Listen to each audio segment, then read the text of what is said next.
Hi everyone, it's that time of week. It's the weekly giveaway winner announcement, and these are the goodies for this week's giveaway. We've got a gorgeous stamp set. You're going to have a lot of fun with that. We have some rusty bolt pins that I rusted myself, some handmade tags, which I really do love that butterfly one actually.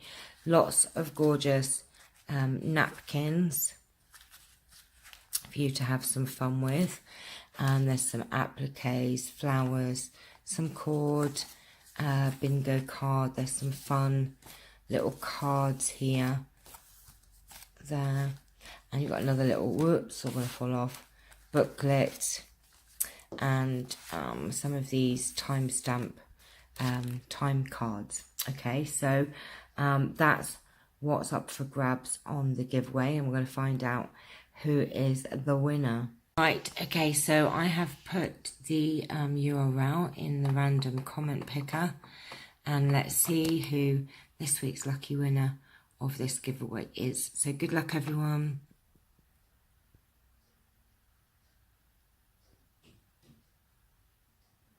And the winner is just me. So if you could message me, email me your name and address, it's in the comments, the description below this video, and I will get this parcel off to you.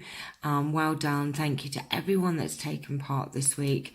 And there are lots and lots of more fun giveaways. We had a really good one this weekend. Loved it, loved it, loved it, loved it. Don't forget, I'm also doing a March challenge, and I do have a journal up for grabs if you're interested in taking part. It's just making 3 craft items and then sending them to me, and have a look at the video, a couple of videos back, if you want to take part. All right, thank you so much everyone, and I will see you all very soon. Take care, bye bye.